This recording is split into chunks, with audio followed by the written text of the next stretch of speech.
guys, and we are live and kicking, and as you can see, I'm all on my own. No, Ollie hasn't disappeared. I would like to say that he's still drowning his sorrows after England's heartbreaking loss to Italy in the Euro final at Wembley on Sunday, but he has some technical difficulties with his computer, but he is going to join us hopefully in about 5 minutes time. My joke was I'm wearing blue this week. Last week I had a white top on in support of my neighbours England, but now it's for my European Union counterparts Italy. Well done, Forza Italia on the victory. But Ollie will be with us in about 5 minutes. I've no intention of doing a monologue of a show for 55 minutes or whatever it will be. But we do, of course, always invite your comments. And we'll run through what we have coming up tonight. And of course, in the second half of the show, we always have a main topic. And Colombia is many things to many people, guys. Some of those things are positive, some less so. But what can't be disputed is that it's home to many friendly and welcoming folk. So in recognition of this fact, on tonight's Bogotá Nights, Colombia's only live and interactive English language chat show, guys, you should know that by now for our regular viewers, we'll be sharing with you the various amiable acts, goodwill gestures that we've had the pleasure to experience here. Unsurprisingly, for myself, numerous table treats top my list, but it's not just food and drink delights that have warmed my heart. What memorable moments of Colombian kindness have had a lasting impact on you? Send us details of your positive emotional experiences right now by using the live message facility, or if you're watching this recorded, you can still get involved by commenting on where you're viewing or via tweet, the handle being at Bogotá Post with the hashtag Bogotá Nights. Remember, guys, this show is all about viewer interaction after all. So do send us your messages, whether it's on that main topic, your Colombian moments of kindness, or welcoming Colombia, and what stands out for you, what memories have you got, or what do you just like in general about Colombian behavior. Send us your messages. We'll be getting all lovey-dovey in the second half of the show, and when Ollie is with us as well. But before that, it is our news review and more serious matters. When we were on air last week, news was emerging of the Colombian involvement in the assassination of Haitian President Jovenal, if I'm pronouncing his name correctly, and we'll have more on that shortly. As much as we know, that is, of course, there's many stories doing the rounds exactly what those Colombians were at there. Were they actually there to assassinate the president or not? We'll have more of that in a second. But first, the oft-toxic phrase, Reforma Tributaria, tax reform, has been back in the news. 3 months ago, it was one significant reason behind widespread protests, and the proposals at that time were eventually scrapped.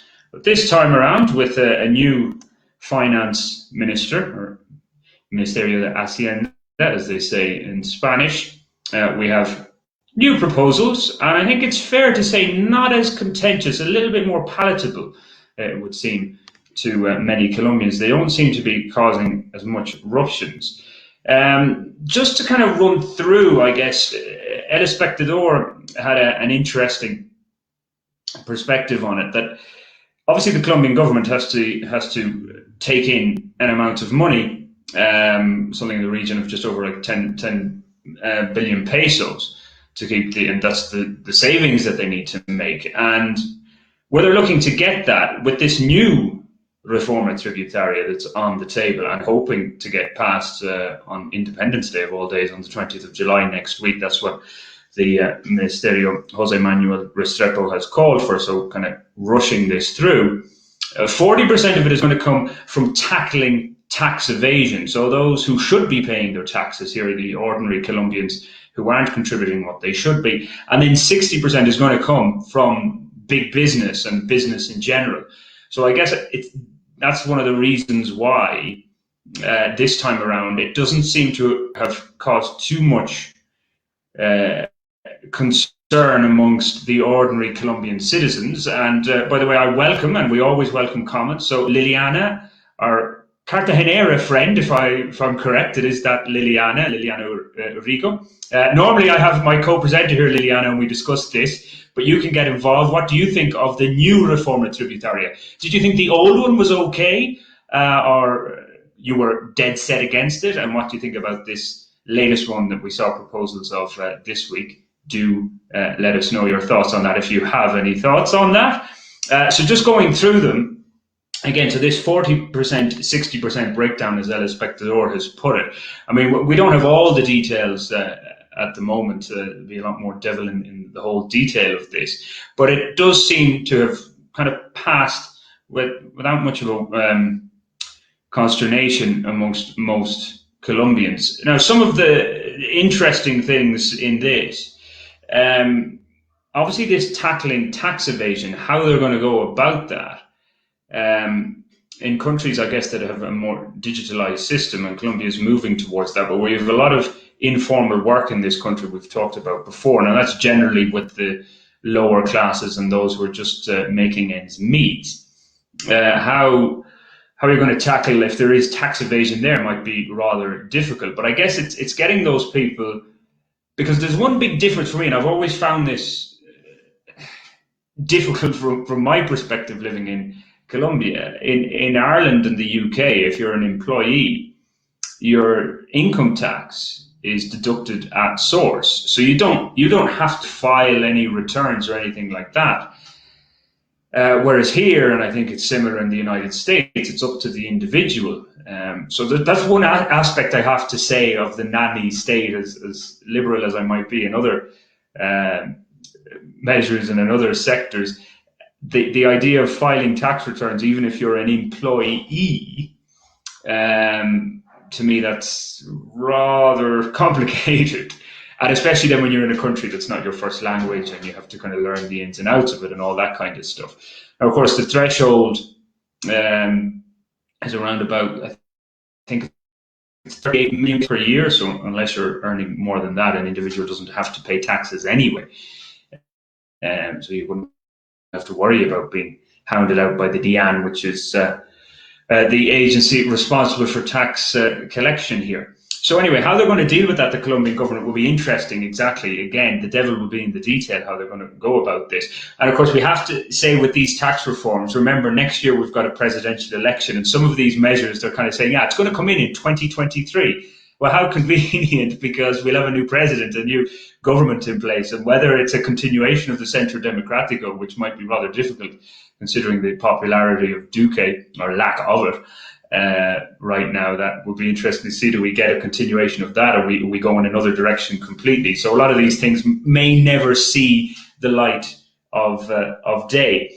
But another element to it, and by the way, thanks Liliana, you've no opinion on taxes, but I'm sure you're a good citizen, law-abiding, and you file all your tax returns. What we would like to know, Liliana, we are, and I know you're a Cartagenera 100%, and obviously that's a big tourist hotspot for Colombia. We're talking about, look, Colombia in the second half of the show, Colombia gets a lot of negative press in some elements internationally, but we're talking about the acts of kindness that we've experienced here. So as a Colombiana, things that you like about your own fellow countrymen and women, things that they've done, they're not even random acts of kindness, but just their behaviors, what they do. And kind of, for example, I'm always taken aback with people just handing me free meals and free drinks or whatever. As a gringo, you're kind of thinking, oh, that they're going to try and rip me off. But no, many of the times I'm probably the one ripping them off. But that's going to come in the second half of the show. So just to go back to our taxes, one other interesting element in this, in terms of how they're going to try and save money, are cutbacks in terms of the public employees, so your government officials, government offices and things like that. So in terms of personal spending, it mentions phone plans. So, why is this senator on that? I mean, we're probably talking not huge sums of money for the amounts of money that Colombia needs to save, but I guess collectively, when it's all put together, it would amount to something. And these guys have done the mathematics on it. We'd like to think anyway. So there's those cutbacks there. And of course, we have to remember Colombia generally is a fiscally conservative country. but now they've lost they've fallen down in the ratings in terms of the international money market, so it's going to become more difficult for them to borrow money. So they do actually have to look at making these savings. But at the same time, in this new tax reform, there's still the idea to keep this ingreso solidario, as they call it in Spanish, so a kind of akin to a universal income for certain sectors of society. So you're a strata 1, 2, I think even up to 3, somewhat means tested, because I know it hasn't gone to all households, even if you are in a strato 2 or 1, or that might be just because they're not counted on the system. So that's, I think, in the region of about 600 to 700,000 pesos per month. So it's not to be sniffed at, or it may not even be monthly. It might be every second month. So again, that's obviously going to have to be financed. So how they go about that will be interesting. Thanks, David Allen Simmons, for getting in touch as well. All taxes are complicated here. Paying real estate taxes can be a nightmare. Yeah, and I've never had to deal with that kind of stuff. Ollie, as a house owner now, an apartment owner, certainly knows all about that. I mean, I've been kind of lucky, in inverted commas, in that regard. It's just kind of income taxes or whatever. And of course, as we always say, we all pay VAT. So even if you're just passing through here, of course, we all contribute to the system, as you do in most other countries, unless it's a tax-free country. And mentioning VAT or EVA, there's also the plan to continue with these EVA-free days, VAT-free days, which we saw last year. We haven't done it throughout the pandemic to encourage more spending. Now, a cynic would say, well, that's great. The supermarkets and the big retail outlets will just up their prices when in the weeks leading up to the VAT-free day. And then people think, oh, yeah, I'm getting a great deal here. But it's another incentive, I guess. And we did see it during the pandemic. It did get the crowds out. Colombians, like anybody, love to think they're getting a good deal. I would tend to avoid those days because it just means ridiculously long queues. Of course, people are encouraged to buy online, but cash is still king here in many regards. Another reason perhaps why it's difficult to actually properly come down and tackle tax evasion, because a lot of these payments can be underhand and things like that. But yeah, so that's kind of the main deal in this tax reform. There's, as I said, a lot in it. But the main thing is that the reaction seems to be kind of muted, really. There hasn't been much from the general public, and this was one of the catalysts that sparked off those protests on the 28th of April. So the idea is that, well, maybe that means things have subsided somewhat. But of course, in those protests, there's so many other elements at play. And of course, we've seen all the violence that's happened. So there's even more reasons now for protest, because, as mentioned, on Tuesday we have Independence Day, and that had been and is earmarked for another big day of protests. So you could say people are just holding their breath and holding their firepower until Tuesday, and will be interesting to see, because normally you have your military parades officially to mark Colombian Independence Day, or the Grita de Independencia, I think, as more officially it is. So you'd have those state parades, and now if we're going to have mass protests, it will be interesting to see, because obviously on the 28th of April, when we had day one of the big protest this year that went on for weeks and weeks and weeks, worse in parts of Valle de Cauca and Cali, Medellin to a lesser extent, and here in Bogota in different parts of the city, they continued really up until only a couple of weeks ago. They've died down the last 2 or 3 weeks, but it will be interesting to see what happens on Tuesday. Are we going to get another massive protest movement and more violence? How it really does does come out will be interesting to see, because, well, have people kind of, have they, we talked about this before a few weeks ago, it's kind of has it all kind of gone away for the moment, and that they're just maybe waiting now? We've got a presidential election coming up in a year, as we said, so then maybe it's just kind of a wait and see approach. This new tax reform might have kind of eased some people's concerns, or will the 20th of July put all of that back in the mix? I think Ollie's about to join us soon enough. We can get his thoughts on this. Yeah, I think he is waiting to join us. I never thought I'd be doing a monologue for whatever amount of minutes it is.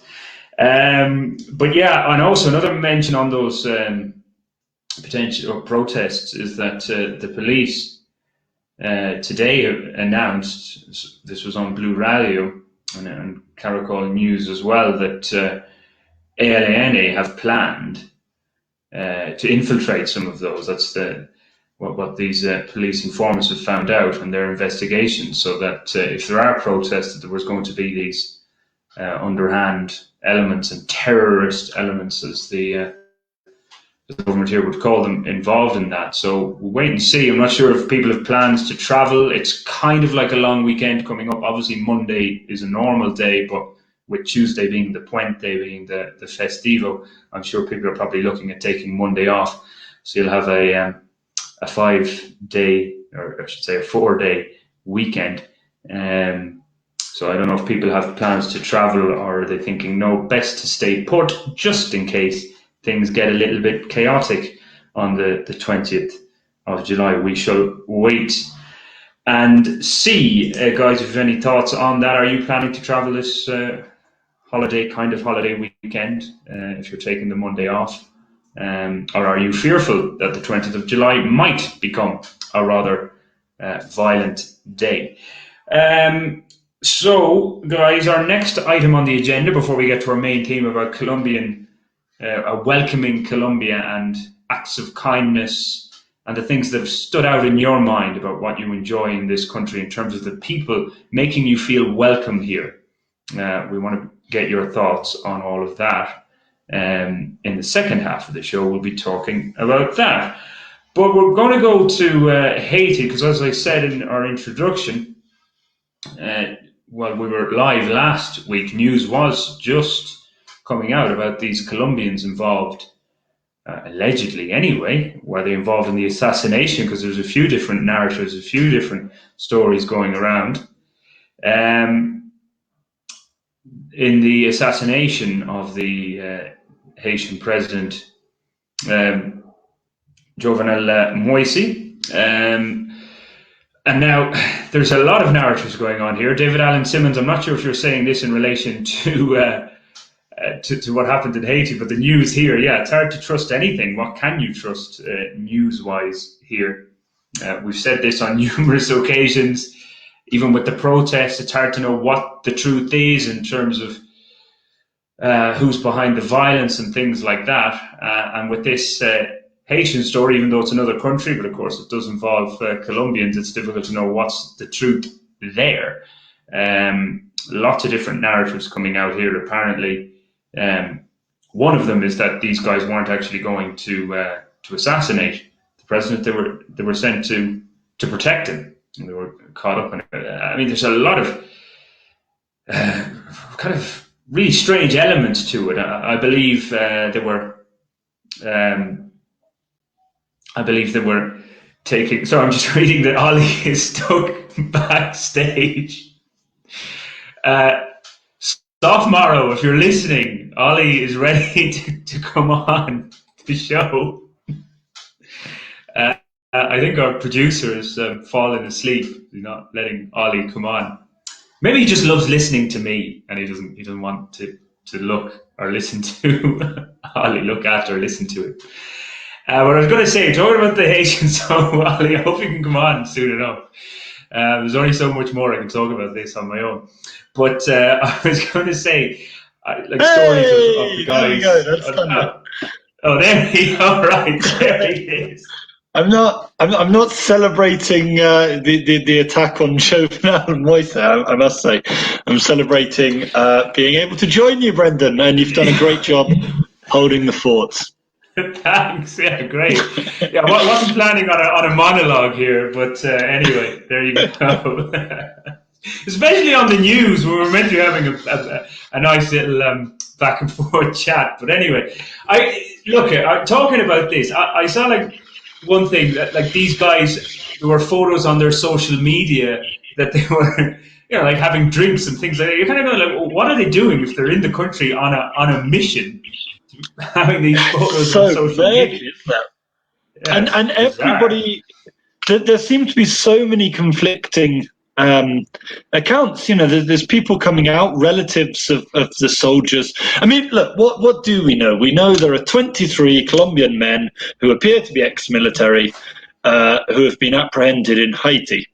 Sorry, how are we pronouncing it? Haiti. Haiti, yeah, that's Haiti.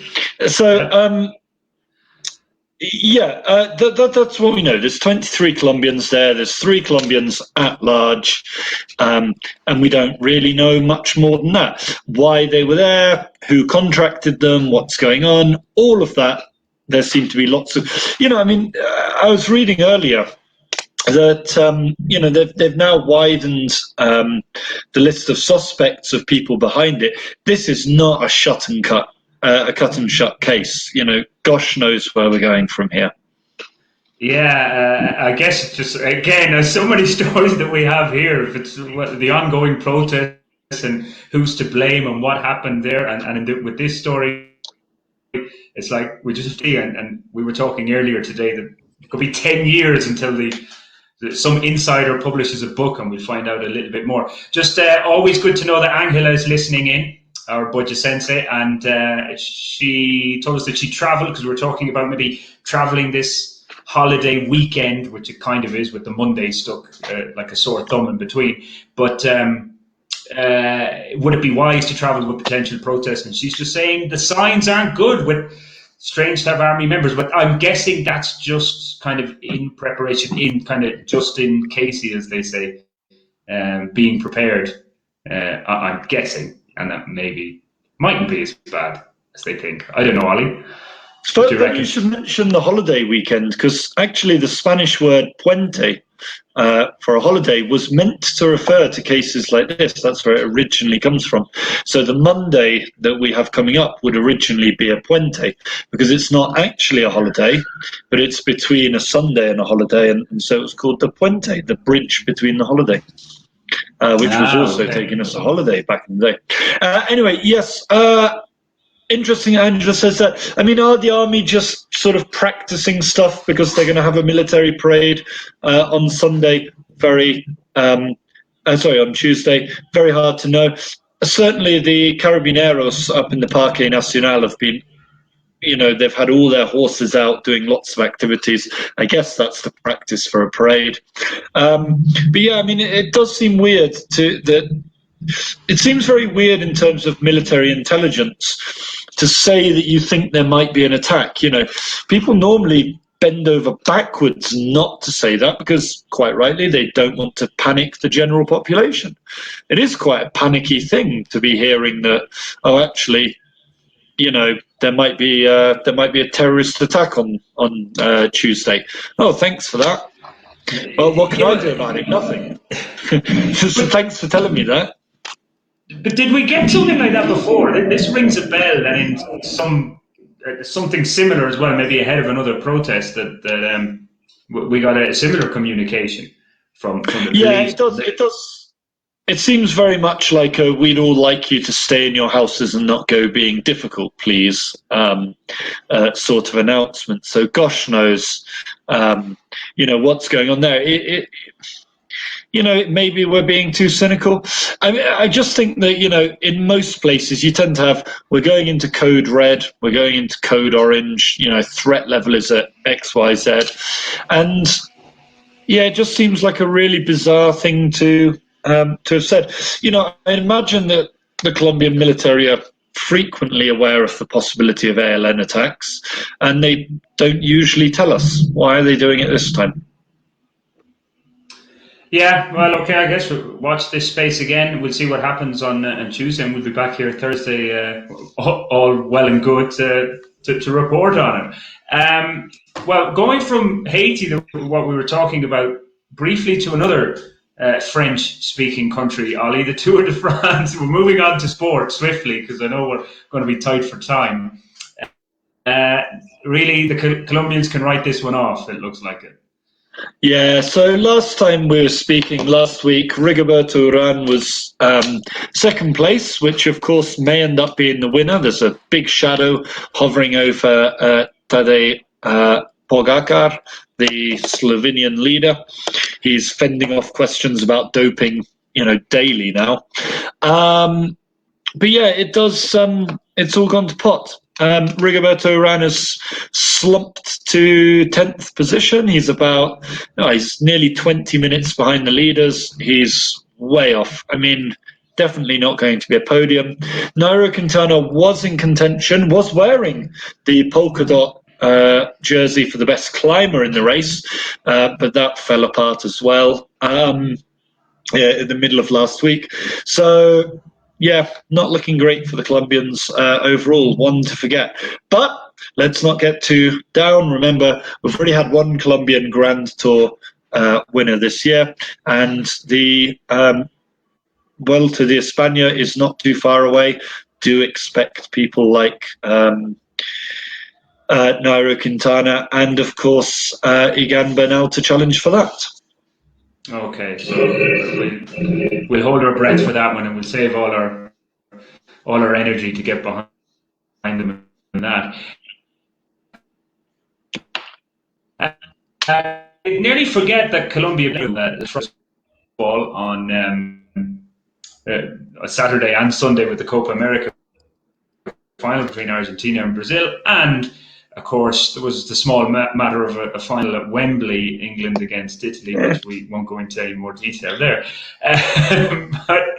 But the big star really for Colombia, briefly, is the Guajiro man, Luis Diaz. He is the superstar now. Well, I'd say Messi's probably the superstar as such, but I'd say he's the breakout star of the tournament, definitely.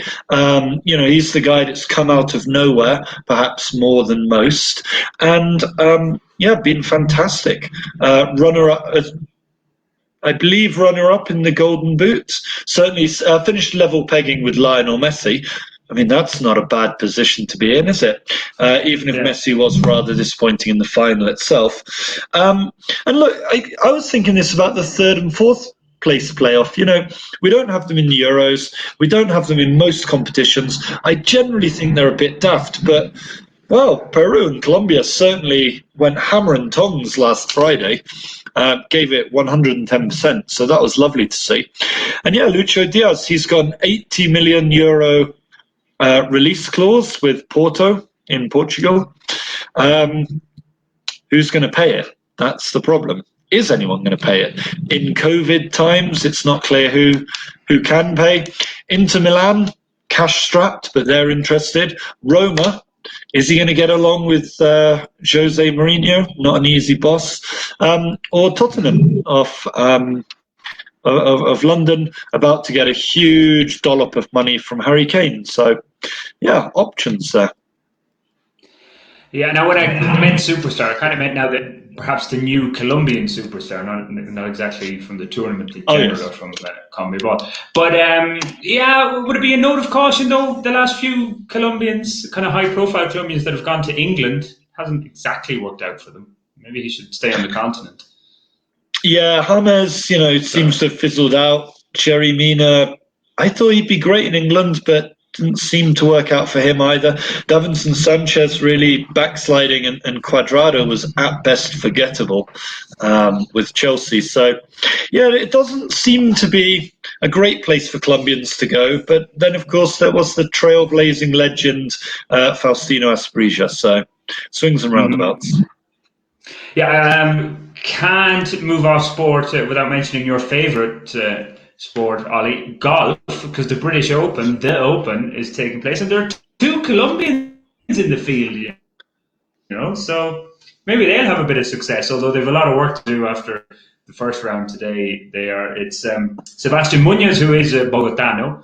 He's on 3 over. And then there's a debutant from Barranquilla, Ricardo Celia.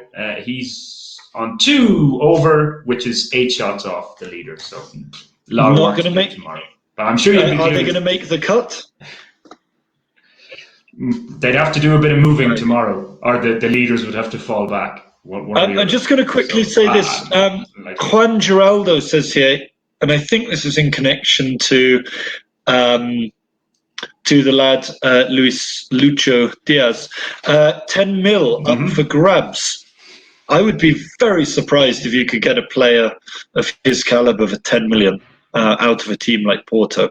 I agree that he might move for less than his release clause. That's definitely possible. But I'd have thought you'd be looking at the thick end of 30, 40 million as a minimum there. Yeah, for any kind of player, of that standard now, that caliber, that would seem, as you say, bare minimum. 10 million would seem a bargain. You'd nearly probably buy him yourself, Ollie. Have him alongside your dogs. 10 mil Colombiano, yeah, maybe. But my budget's not that high. Oh, I see. He's okay. No, sorry. He was referring to the 3rd place of the Copa America. Yes, I see. I see now. Yes. Well, I did my homework on that 1C. I don't know what the 1C is, but what the C is. Colombia got $6 million. Camilo, I'm guessing, yeah. Colombia got $6 million for finishing in 3rd, and Peru got 5.5 for finishing in 4th. So there was $500,000, the difference. So I don't know if you mean that 10 million. It was 10 million up for grabs. Well, not from what I did, my research anyway. It was $500,000 difference between 3rd and 4th. Anyway, guys, let's get on to our main topic, because we'll squeeze this in 25 minutes or so. Thereabouts. But yeah, we're talking about welcoming Colombia. And I guess because, as I mentioned at the top of the show, Colombia means many things to many people, and some of them may be viewed as more negative, but there are a lot of positive things here. And one of the things, of course, is that the very welcoming Colombia that you get here. And we've all experienced some beeping going on here. I don't know if that's me or you, Ollie. But we've all experienced the welcoming side to Colombia.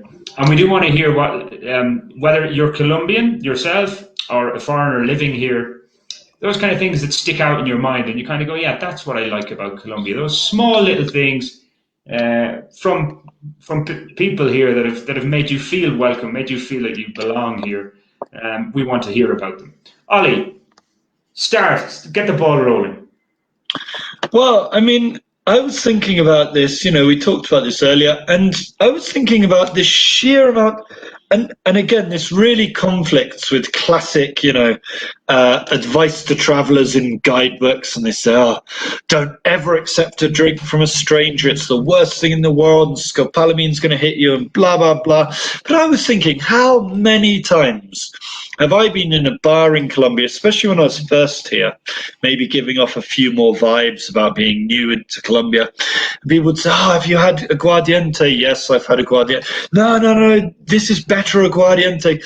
And I must have had so many free shots, often that I never even really wanted, because, aguardiente often puts you in a bad state next morning. But people just absolutely generous to say, look, we've got a big bottle of aguardiente that we're sharing between us at a table. Here you go, take a shot. We're proud of our country. We want you to see the best of it. We're going to be nice to you. Just a really genuine thing. And I can't really imagine happening in England. I cannot imagine in England a group of university kids, for example, saying, oh yeah, we'll sort of share some of our drink with those foreign people over there. No, I can't imagine it at all.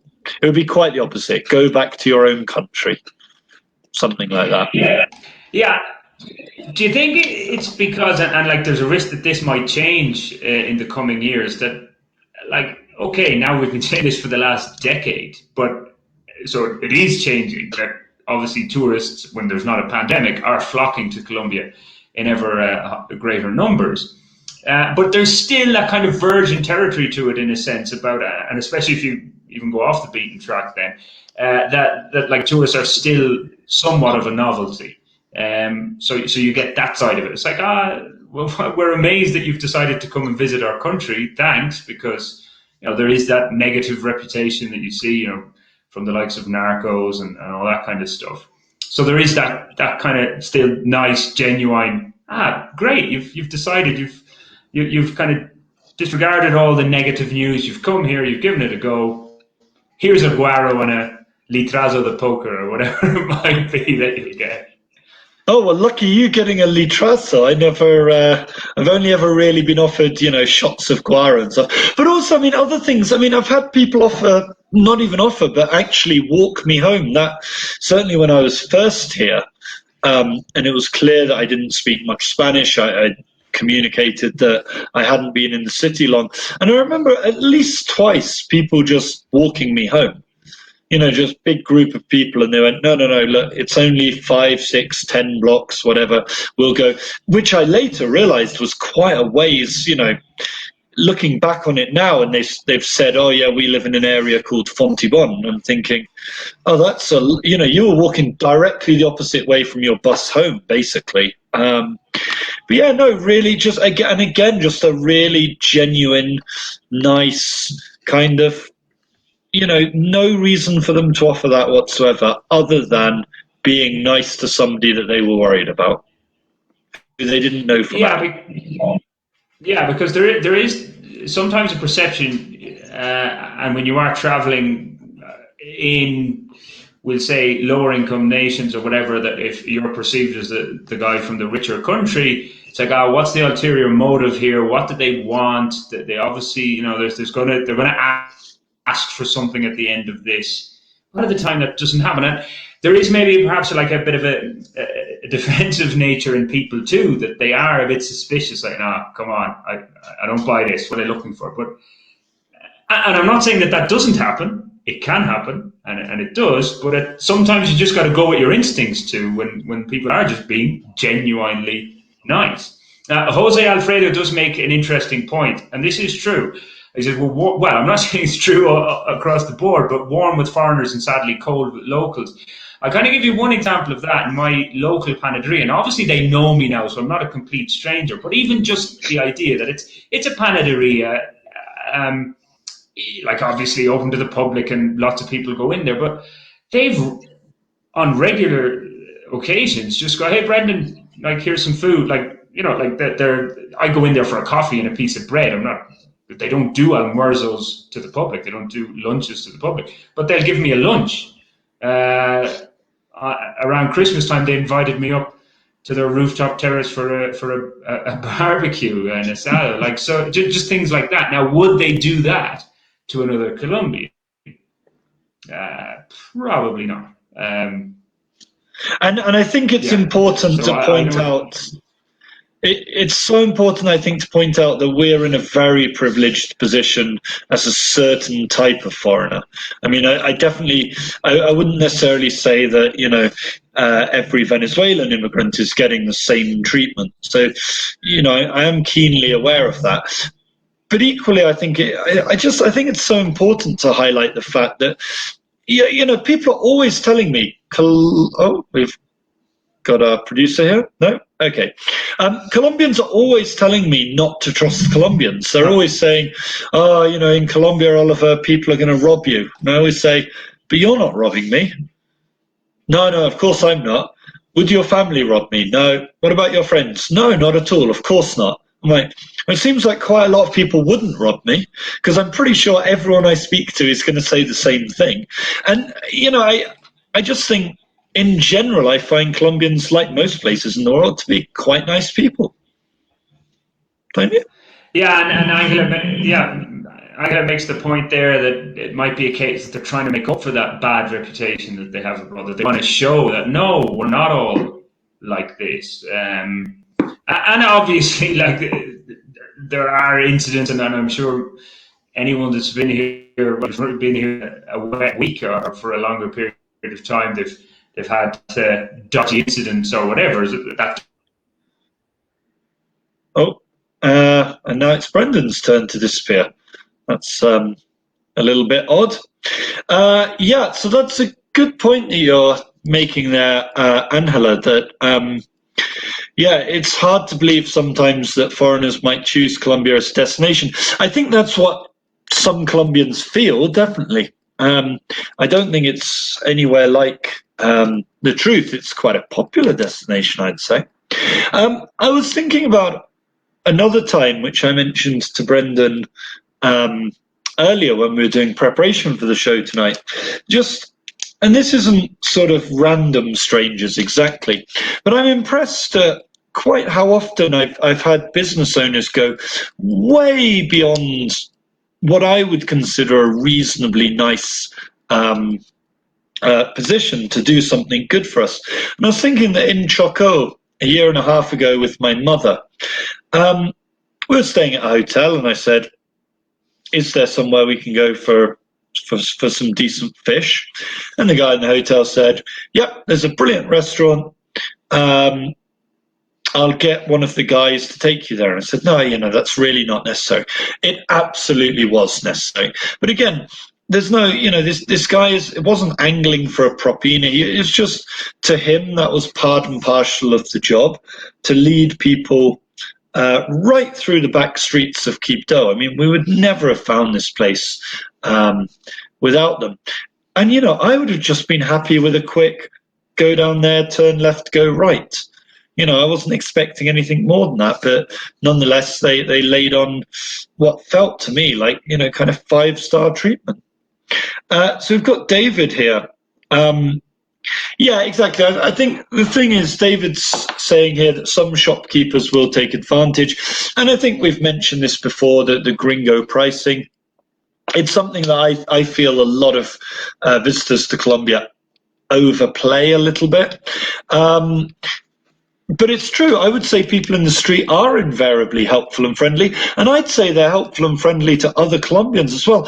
I'm absolutely astonished that people will quite regularly, for example, in a small centro comercial, people will just go into a shop and say, hey, I'm looking for a different shop.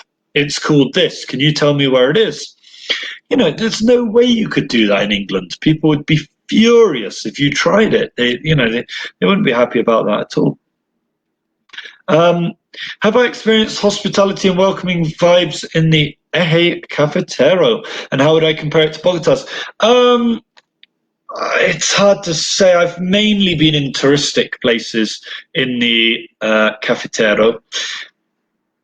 I'd say it gets, the more touristy a place is, the more cynical it tends to be, full stop. I certainly don't find places like Cartagena friendly or welcoming, and certainly not somewhere like Taganga. I'd say the Eje Cafetero, to me, seems to be somewhere in the middle. Not as bad as parts of the coast, not as good as being in Bogotá. I'd say Bogotá, it's not a tourist city. I don't tend to be in the tourist parts of it very much. So for that reason, I don't tend to get very much of, I don't tend to experience much of cynical tourist Bogotá, which I'm sure does exist. Yeah. But yeah, I think it's another thing that I think Colombians in general, like Angela said, just want to kind of give a different image. Something that often comes across when I'm talking to Colombians who are being very nice and helpful is they often say that they explicitly want to represent their country, that they're saying, I'm doing this as a patriotism thing, that I'm trying to represent the country well, I'm trying to change people's attitude, we're trying to make you think differently about the country, which I think is a very nice thing to do. To be honest, tourists come back from pretty much everywhere in the world and always say, the best thing about country, it's the people. They're so friendly and welcoming. You think, well, yeah, you expect tourist sites to be friendly and welcoming. That's kind of their job, and it's often, as I said, quite cynical with it. I don't get that feeling from Colombia at all. I really don't. One of the things I really find very strange in Bogota compared to, when I think about England, for example, is Brendan's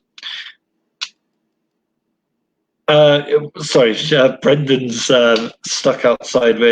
Apparently his computer's been taken over. Yes, I find it very odd, like, for example, in music subcultures and the like, I find it very odd that there's absolute acceptance and welcoming attitudes, I think, from virtually everybody inside the scene. There's not, if I think about London, there's often a distance when you first arrive on a scene, when you come to watch bands for the first time, when you go to a club or a music venue for the first time. There's often quite a very standoffish approach, even for other English people. And I don't get that vibe at all in Colombia. It tends to be a very much, hey, come and join our party. Yeah, sure, we're doing an after party here. You seem cool. Come on, get involved. And again, I suspect that might be different in smaller places. It might be different depending on who you are. I can't imagine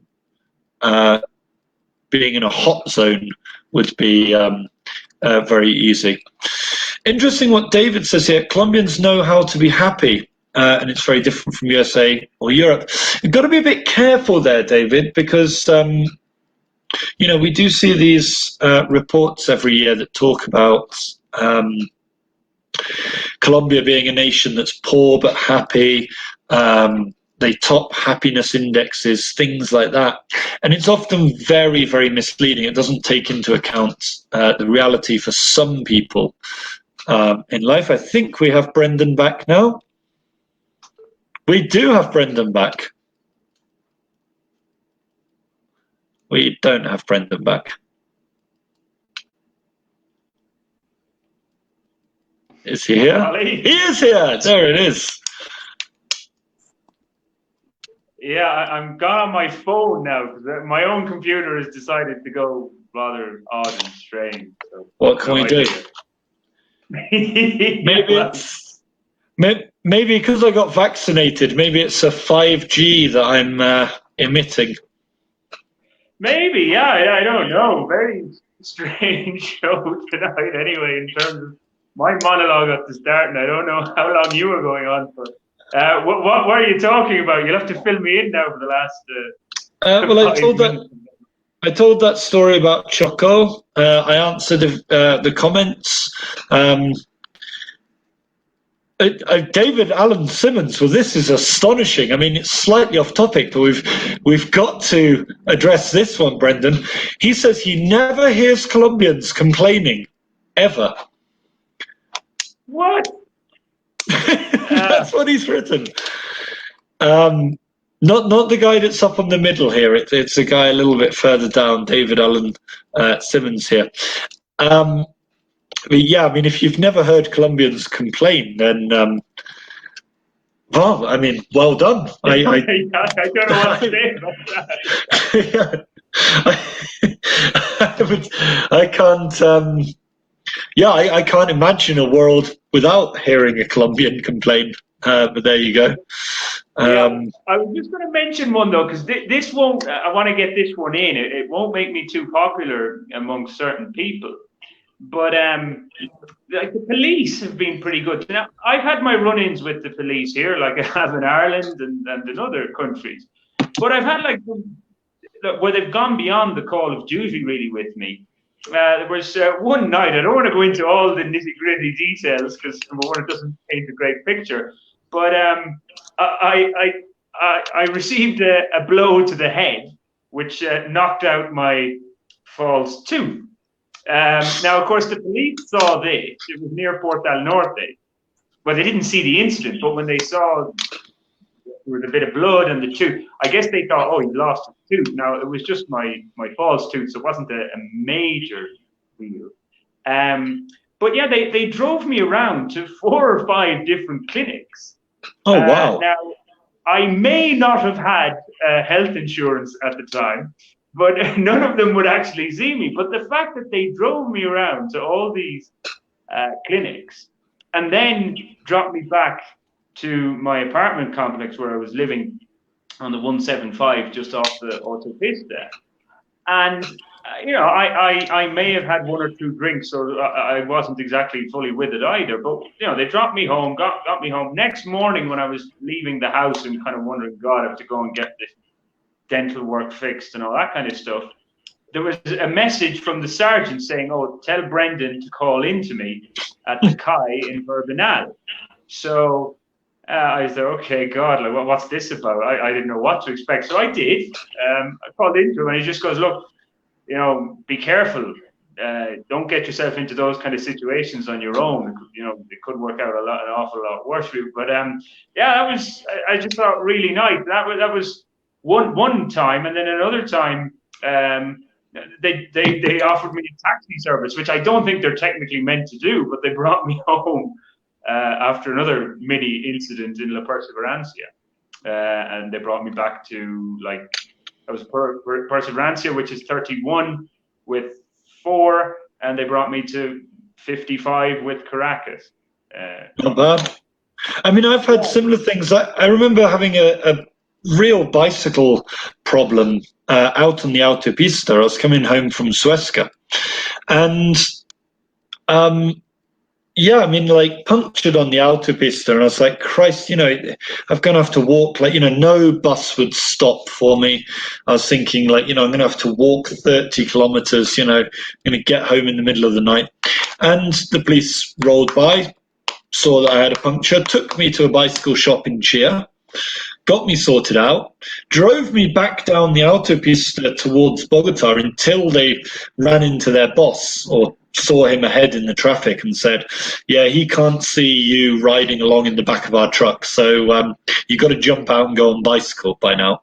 And I was just thinking, in England, they'd be pulling me, they'd be stopping to talk to me all right, but to arrest me for being on a motorway.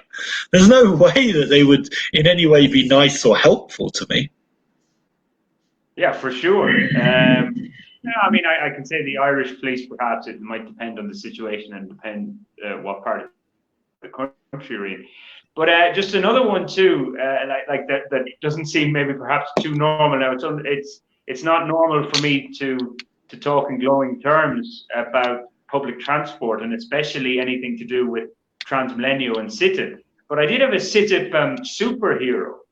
I was flying back from San Andres a few years ago, and I got in at that kind of in between hour. I got in about like 10:30 or whatever, and by the time I got out, there was one bus. And of course, you know me, I was living way up north too, so on my own, I was going, the taxi will cost me more than the flight to San Andres. So I was like, I can't have that.